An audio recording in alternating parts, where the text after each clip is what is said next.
Madame la rectrice, mesdames et messieurs, je suis très honoré d'avoir été invité à la séance d'ouverture de ce colloque initié par l'Université linguistique d'État de Moscou pour la 3e année consécutive.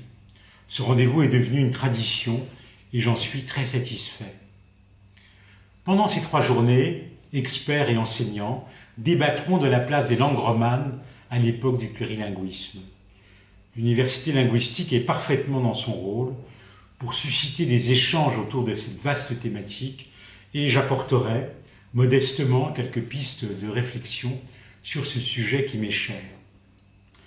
Afin de ne pas caricaturer ou simplifier à l'extrême la place des langues dans la mondialisation aux côtés de l'anglais, je souhaite attirer votre attention sur le fait que le français, malgré cette période de Covid-19, se porte très bien et même se consolide au plan global.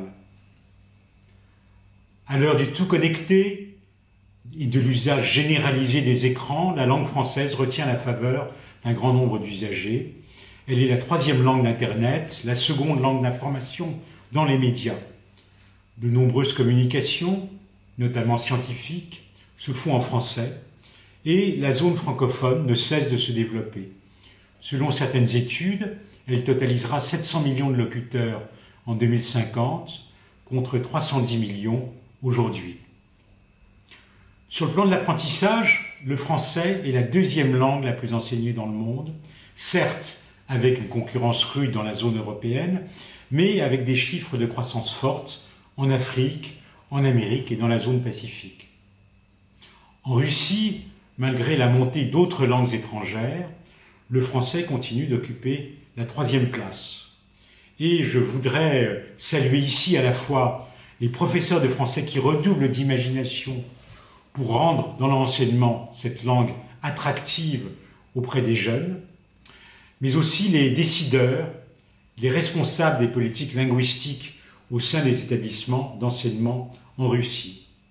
Je vous suis très reconnaissant de continuer à faire vivre le plurilinguisme comme une chance pour les futures générations. Autant de clés pour comprendre le monde dans lequel nous vivons.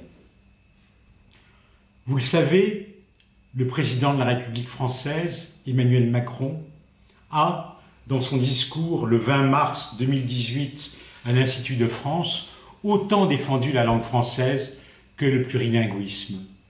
Nul en effet ne peut imaginer aujourd'hui que l'usage de sa seule langue natale ou que l'apprentissage d'une seule langue étrangère suffisent pour décoder correctement nos sociétés, pour avoir accès au savoir et à la culture et s'épanouir pleinement.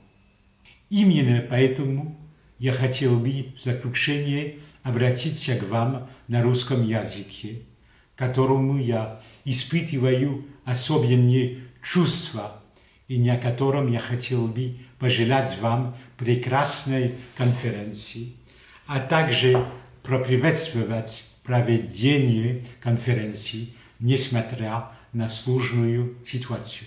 Merci de votre attention.